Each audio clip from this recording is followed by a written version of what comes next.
Buenos días, compañeras. Nosotros somos del grupo número 15. Los integrantes del grupo son Santillán Araceli, Santos Melanie y mi persona Sandra Sánchez. A continuación, en este día de hoy realizaremos una breve entrevista donde la docente empezará dándonos una breve presentación de ella, de dónde es la unidad donde ella está laborando, cuántos años ha laborado ahí. Entonces, a continuación, la docente nos dará esas breves respuestas. Hola, buenos días. Gracias por la preocupación de mejorar el planeta, empezando por nuestro propio terruño, que es Ecuador, y ustedes como docentes sé que harán lo mejor. Fanny Magoli Villalba Báez les saluda, docente por vocación y por profesión. En realidad, en el Instituto Superior Tecnológico Francisco de Orellana estoy colaborando 13 meses exactos, pero mi tarea como docente es de larga data. Desde que tengo memoria, quería ser profesora. Primero, como cristiano evangélica, fui profesora de escuela dominical desde los 13 años. Cuando ya pude seguir la carrera universitaria, fue la primera carrera que hubo de Ciencias de la Educación en la Universidad Técnica de Ambato. Educación es lo que pude hacer primero en Ambato, luego ya hice un doctorado en la Católica, el doctorado que antes se hacía con 2 años, luego saqué un posgrado de formadora de docentes en México, luego me cambié a España, homologué el título ecuatoriano a título de español y saqué un título de filosofía, un título de máster, cultura de paz, resolución de conflictos, educación y derechos humanos, y un doctorado en didáctica y organización educativa, cum laude por la Universidad de Málaga. Así es que mi experiencia como docente es no solo que me he preparado para ser docente, sino también que he trabajado como docente dentro y fuera del Ecuador. Tengo experiencia como docente en universidades ecuatorianas varias que no voy a mencionar ahora, experiencia como docente en México, eso sí, en la Universidad Autónoma de Chiapas en México, tuve la suertísima de colaborar con estudiantes de educación superior indígena. Me encanta la multiculturalidad, la diversidad, y de hecho una de las asignaturas que ahora doy en el instituto es cultura y diversidad. Pero mi fuerte es la investigación por el PhD que conseguí en la Universidad de Málaga. Así es que experiencia no me falta, pero tengo la disposición de aprender porque sé perfectamente que estas dinámicas de la educación cambian continuamente. Soy una dinosaurio a punto de extinguirse, pero intento renovarme y estar actualizada a mis tantos años de educadora. No me quedo atrás. Y las tecnologías son una de las cosas que hoy en la actualidad se trabaja por múltiples razones y nos ponen a prueba a los dinosaurios. Así es que las aulas virtuales y las plataformas educativas para mí están al día. Así es que no me coge de nuevo. Aquí estamos para trabajar y hablar de educación porque ese es mi fuerte, digamos. Me gusta escribir. Eso es, mis queridas jóvenes, y espero poder ser útil. Ya, a continuación, la compañera Santillán nos dará una breve introducción acerca del tema a tratar, que es sobre la entrevista y lo que es el derecho en la educación, porque ese es el tema de nuestra entrevista. Compañera, le damos paso. Buenos días, docente y compañeras presentes. Si bien sabemos, la educación es la base fundamental para el progreso personal y como sociedad, considerado universalmente como derecho. En esta entrevista queremos saber las respuestas a preguntas básicas acerca de la educación como base fundamental de derecho. Y para ello contamos con la presencia de una docente que despejará nuestras dudas y tendrá una mejor aclaración del tema. Muchas gracias, compañera Santillán.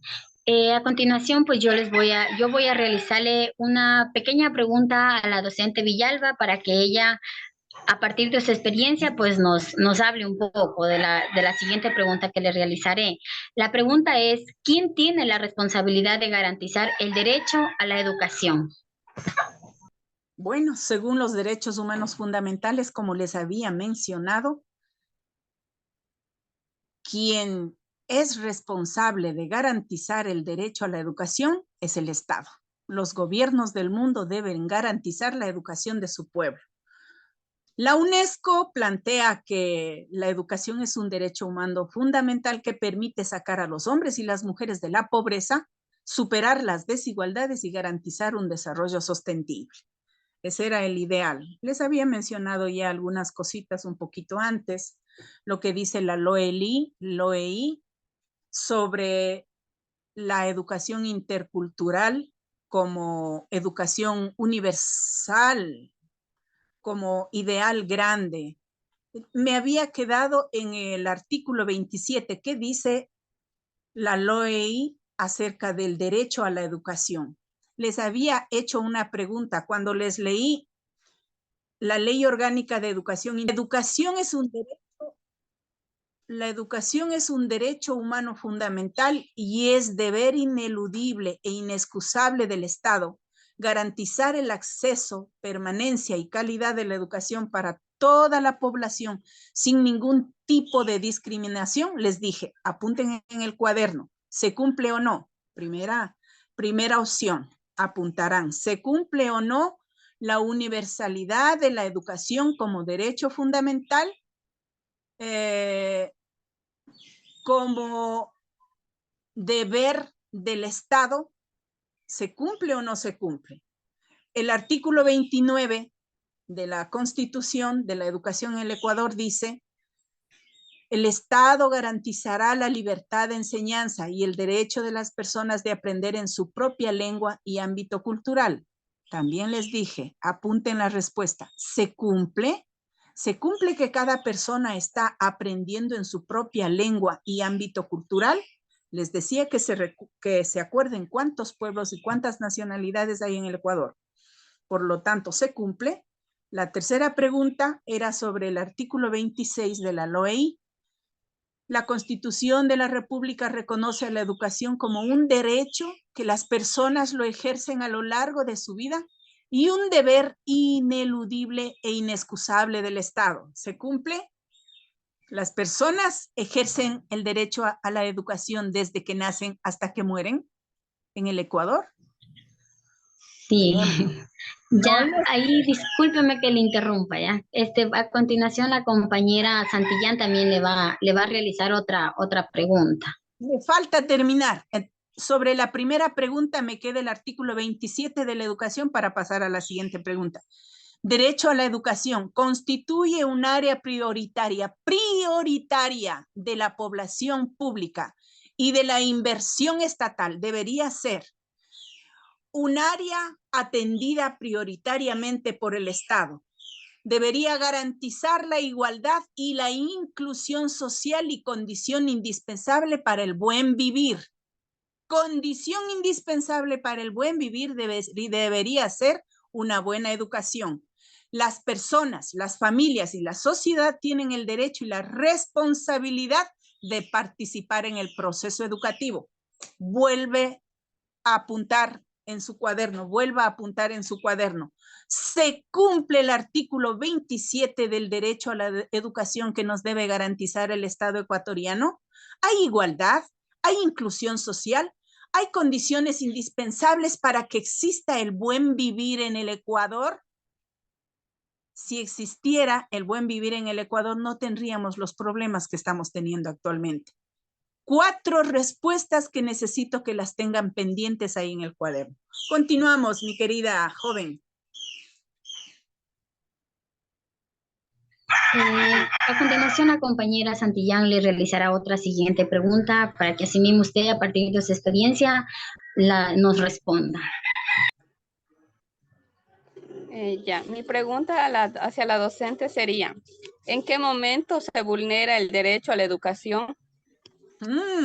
Bien. Sacar los apuntes, chicas. Les dije que fueran anotando sus respuestas en los 4 puntos que les mencioné respondiendo a la primera pregunta. La primera pregunta que me hicieron usted, que me hizo usted misma es, ¿Quién tiene la responsabilidad de garantizar el derecho a la educación?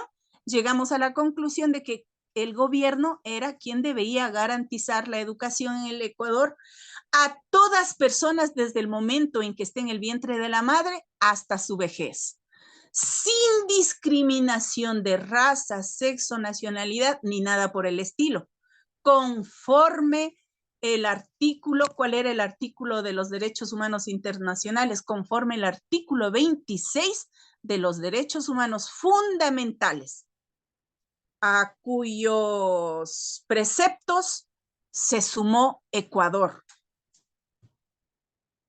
Estos principios de educación son de la UNESCO. La primera pregunta que les dije que mantengan su respuesta en el cuaderno era: la educación, siendo un derecho humano fundamental y que debe garantizar el Estado ecuatoriano a toda población sin discriminación, ¿se cumple en el Ecuador? Así, rapidito nomás. Contésteme alguna de ustedes. ¿Se cumple o no? Sí, no y por qué. Sí o no y por qué. Solo un Disculpe, respóndame la pregunta.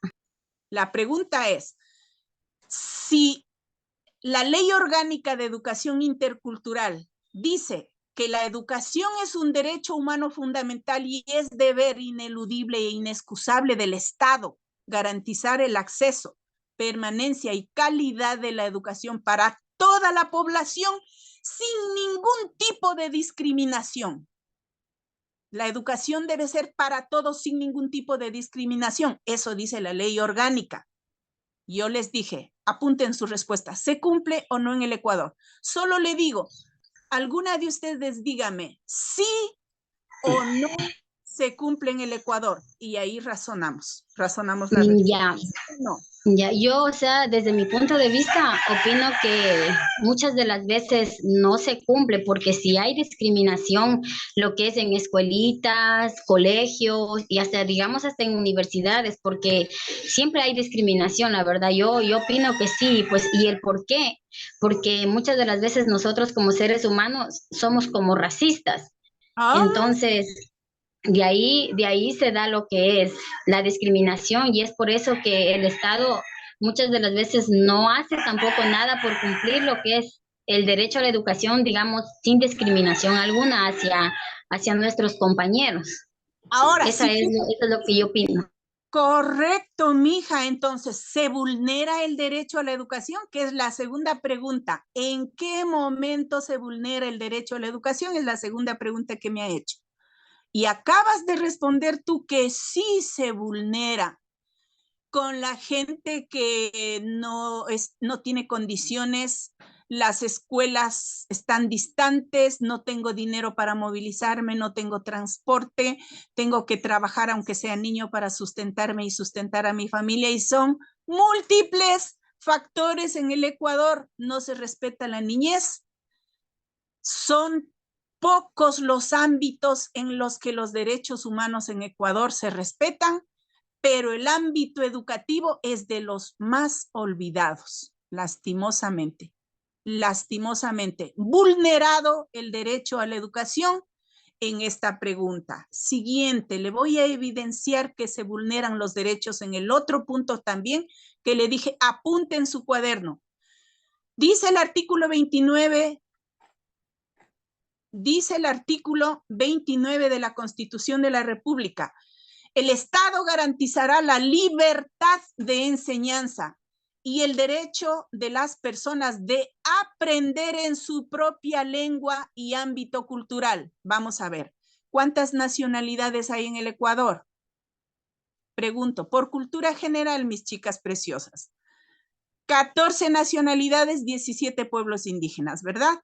De las 14 nacionalidades que hay en el Ecuador, 7 están en Pastaza.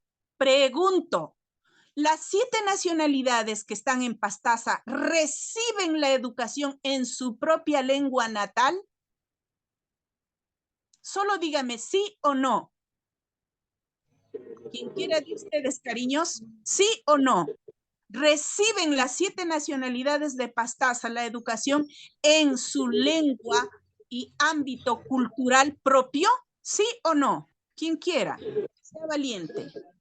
Aunque se equivoque, no importa. Yo pienso que sí, o sea, yo creo que sí reciben porque, o sea, yo creo que el Estado también en esa parte, pues hubo, ¿no? Como usted dijo en el tal artículo, entonces opino que sí, sí se les da la enseñanza lo que es en la, lo que es en la, lo que es la lengua. En la Ahí misma sí. lengua. Son 7 nacionalidades y las 7 nacionalidades hablan lenguas distintas, mi niña. Cada nacionalidad habla una lengua distinta y solo son 3 lenguas las consideradas como, ¿cómo se dice? Pues lenguas aceptadas por el Estado, como quien dice que la educación se debe dar en esas 3 lenguas. Son 3 y son 14 nacionalidades las que pueblan aquí el Ecuador. Así es que me va a perdonar, mija, no se da la educación en su propia lengua y en su propio ámbito cultural. ¿Por qué? Le voy a demostrar otra cosa. Nuestros indígenas, por ejemplo, vámonos a Montalvo nomás. Hablemos solo de nuestra provincia, no vamos a hablar de otras provincias. Solo nuestros indígenas, vamos a hablar de la nacionalidad Guaorani. Ya, vámonos por ahí. Los hermanos Guaorani que vivan en Pastaza, ¿cuántos de ellos tienen a la educación, tienen acceso a la educación en su propia lengua? Pocos. ¿Cuántos hermanos quichuas tienen acceso a la educación en su propia lengua? Ya los quichuas están en todo el Ecuador, ya no son solo de Pastaza, ni de Napo, ni de Orellana, ni de Sucumbíos. Ya los quichuas son, originariamente fueron serranos que por la conquista y por otras razones que en este momento no voy a explicar, tuvieron que emigrar hacia el oriente ecuatoriano para no morir o no ser esclavizados. Por eso hay quichuas en el Amazonas, pero los quichuas del Amazonas no son propios. ¿Cuántos quichuas reciben clases en su propia lengua? Pocos, mis amores, porque tuvieron que aprender español para poder escolarizarse. En la actualidad es que recién se está dividiendo y hay una secretaría o subsecretaría nueva para la educación intercultural bilingüe, después de tantas protestas que han hecho porque necesitan su propio espacio para hablar en su propia lengua, educarse en su propia lengua y vivir su propio ámbito cultural. Entonces, ¿se está garantizando la educación o se está vulnerando la educación? Es la pregunta. ¿Hay garantía o se está vulnerando la educación en este ámbito? ¿Se están educando los chicos en su propia lengua? No. De acuerdo con todo lo que usted pues nos está diciendo, entonces yo creo con su respuesta y así, pues sí se está vulnerando lo que es Correcto. la educación de las lenguas. También se vulnera los derechos humanos en educación en los pueblos indígenas porque no se respeta su cultura y no hay escuelas ni universidades en las que se trate en su propia lengua y en su propio ámbito cultural. Queda demostrado, según el artículo 29 de la Constitución, que pide que todo sea lindo, bonito, no se cumple. Vulnerado el derecho de la educación del artículo 29 de la Constitución. Bien, vamos. Siguiente. La siguiente respuesta que le pedí de favor que apuntara en su cuaderno. El artículo 26 de la Ley Orgánica de Educación Intercultural dice: la Constitución de la República reconoce a la educación como derecho que las personas lo ejercen a lo largo de su vida, un deber ineludible e inexcusable del Estado, a lo largo de su vida. O sea, que la mamá que esté embarazada debe empezar a educar a su bebé desde el vientre. Por eso, las casas hogar que deben ser necesarias cuando la mujer ha sido vulnerada en sus derechos y abandonada por el padre del niño. No tenemos lugares de acogida para nuestras madres. Desde ahí empieza la educación. Y cuando nace ya debería tener protección porque es cuando está empezando a aprender. Melanie probablemente me pueda comprender porque el desarrollo integral infantil del niño empieza desde el embarazo. Ahí se le está llenando y haciendo conexiones neuronales. Los axones están cumpliendo una función importante en el cerebro del niño en formación, porque todavía ni crece, recién se está formando en el vientre de la madre. Cuando ya sale del vientre de la madre es que empieza a crecer, a aprender. Y ahí sí es otro proceso de educación. Desarrollo infantil integral de 0 a 36 meses. Entonces la educación es fundamental y no se da desde que nace hasta que morimos, porque los viejitos, más bien dicho, ni la juventud tiene el acceso que debería tener a la educación, porque primero hay unas pruebas tremendas, algunos muchachos no saben cómo proceder, no tienen la tecnología a la mano, no hay un buen vivir. ¿Cómo me voy a comprar una computadora? Tengo estudiantes que no tienen ni teléfono ni computadora y estamos en el centro del Puyo. Hay estudiantes que no saben cómo utilizar el internet porque no tienen internet. Chicos, chicas, es la verdad. Entonces, ¿de qué buen vivir estamos hablando si no tenemos educación? Entonces, se vulnera el derecho a la educación en el artículo 26 de la Constitución porque no hay educación desde que esté en el vientre de la madre hasta cuando somos viejitos. Vulnerado. Se vulnera el derecho de la educación también por edad, porque ahí se le discrimina, y por pobre también, porque tú tienes que trabajar para estudiar. Tengo estudiantes en desarrollo infantil integral en el instituto. Bueno, tenía porque ya no tengo. De un solo curso se fueron 7 a la segunda semana. Desertaron. ¿Por qué? No es porque seamos malos ni forzamos tantísimo la educación, les damos muchas facilidades. El asunto es que el instituto hizo un arreglo con la CENESID y decidieron que las chicas deberían practicar desde el primer día que entran a la carrera de desarrollo infantil integral. Y las muchachas están colaborando toda la mañana, desde que inicia la tarea, de 7 a 1 de la tarde, u otras de 8 a 12, depende cómo se hayan organizado o cómo es el horario del instituto, están colaborando gratis, claro, porque están en práctica, no saben nada, están aprendiendo, pero se pasan toda la mañana en el instituto y tarde de 5 a 10 tienen que venir a clases. Pregunta, ¿a qué horas trabajan para sustentarse? No tienen tiempo para trabajar, porque están en práctica en el día y en la tarde, noche tienen que venir a estudiar en el instituto. Ahora, adivinen, de 700 estudiantes, de 415 más o menos así, ¿a cuántos estudiantes les dieron la beca en nuestro instituto? Igual sucederá en todas las instituciones educativas. De una cantidad casi 500,000 estudiantes, les dieron beca a 13 estudiantes. ¿Dónde está el derecho a la educación? ¿Dónde está el buen vivir para que yo pueda acceder a la educación? Porque tengo una casa, tengo que comer. Cualquier cantidad de chicos, estudiantes con anemia, y les dieron beca a 13. Creo que fue a 11 el primer semestre que entré a trabajar. El siguiente semestre creo que subió a un poquito más. Creo que ya eran 30. Entonces, ¿se vulnera el derecho a la educación en el artículo 26? ¿Que todos tienen derecho desde que nacen hasta que mueren?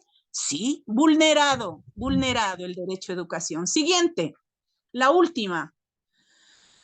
El derecho a la educación en el artículo 27 dice, las personas, las familias y la sociedad tienen el derecho y la responsabilidad de participar en el proceso educativo, porque esto es una prioridad de la política pública. Y la inversión estatal debería garantizar la igualdad e inclusión social y condición indispensable para el buen vivir. ¡Bravo! ¡Qué linda la ley! ¡Qué precioso que suena el artículo 27! ¿Se cumple? ¿Vivimos bien? Tengo que comer todos los días y estoy tranquila porque lo único que tengo que hacer es ir a estudiar. ¿Verdad? Lo único que tengo que hacer es estudiar.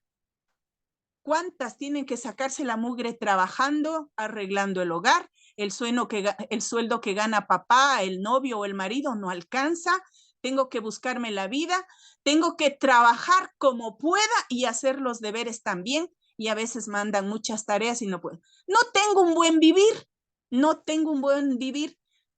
Vulnerado mi derecho al proceso educativo que se supone me incluye socialmente. En lugar de incluirme porque soy pobre, me excluye porque no me da tiempo, no tengo plata, no puedo pagar las mensualidades, porque estoy siguiendo una carrera online, porque no tengo que ir presencialmente, me ahorro por lo menos los pasajes, porque estoy en una universidad pública, porque por lo menos me tengo que pagar, pero resulta que pierdo el primer semestre porque no podía asistir todos los días precisamente porque mi trabajo está lejos de donde estudio y luego me cobran porque ya no es gratuita la educación para quien repite ciclos.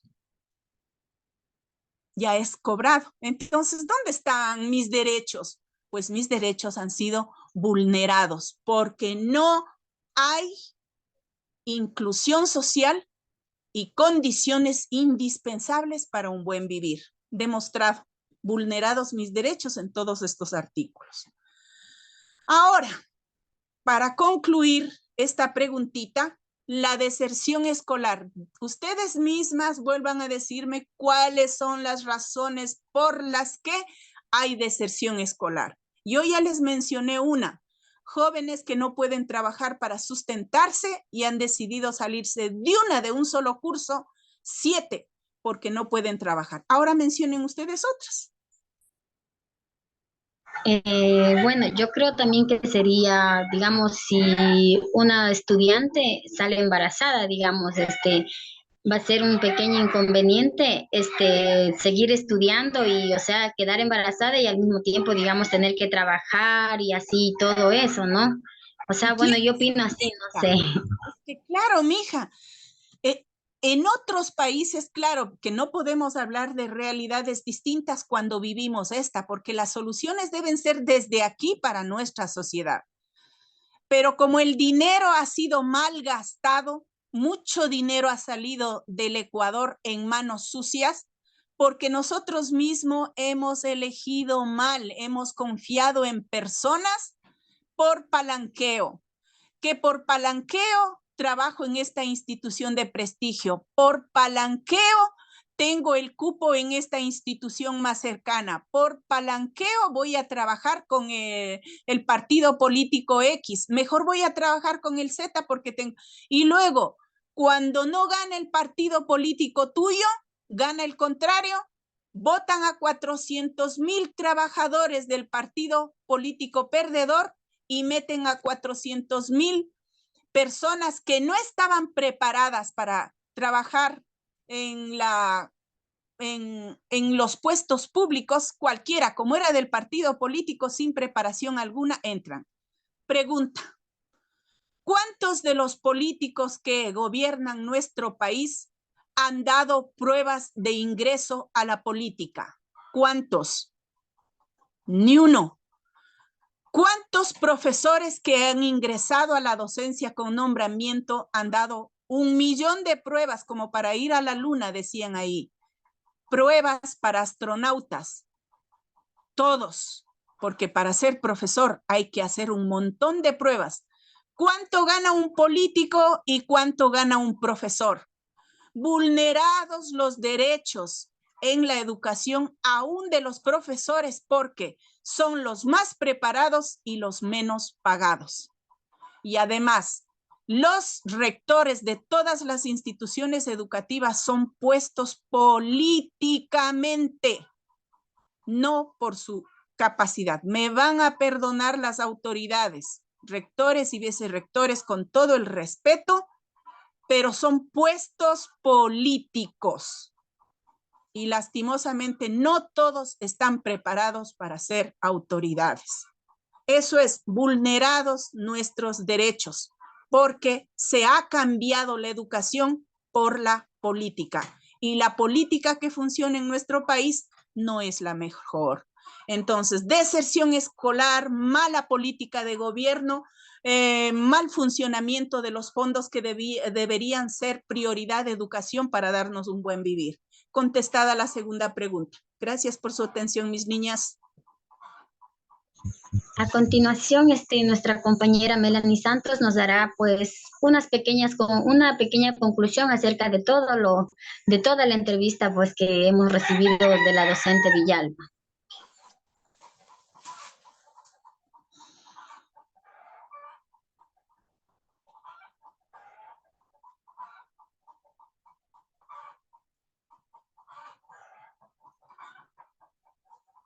Una preguntita mientras Melanie se organiza con el resumen.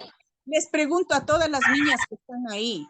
Verán, nosotros somos egoístas como país también. Y somos un pueblo sin memoria. En 1995 al 2005 salimos del país 4 millones de ecuatorianos migrantes fuera del país. 400. Hola. Un ratito, Melanie, yo termino con esto. 400,000 ecuatorianos llegamos a España, ¿se acuerdan? Y sufrimos también y otros tantos por Estados Unidos, Alemania, Italia, por el mundo, pero 400,000 fuimos recibidos en España y dieron educación a nuestros hijos, nos adaptamos, etcétera, ¿verdad? Y también una buena cantidad de ecuatorianos se fue a Venezuela, cuando Venezuela era un país de primer orden, señores. El sueño nuestro era ir a vivir en Venezuela. Pero hemos olvidado que un día nosotros fuimos migrantes y ahora los venezolanos han migrado a Ecuador y les tratamos como al perro. Y les hemos estigmatizado y les decimos que todos son ladrones, criminales y etcétera, etcétera, etcétera. Hemos rechazado a sus padres y hemos rechazado a sus niños. Adivinen cuántos niños venezolanos están escolarizados en nuestro país, en Ecuador. Mejor no les digo porque debería avergonzarnos como ecuatorianos. Hemos rechazado a los venezolanos que han sufrido tanta necesidad, olvidándonos de que nosotros fuimos migrantes en países más adelantados y nuestros hijos se han educado en excelentes universidades porque nos dieron apertura. Y los niños venezolanos tienen miedo de asistir a nuestras escuelas por los rechazos que hemos dado a sus padres. No hay niños escolarizados venezolanos en nuestras escuelas, o muy pocos. Primero, porque ellos han decidido irse a un país en donde se les trate mejor, y segundo, porque los ecuatorianos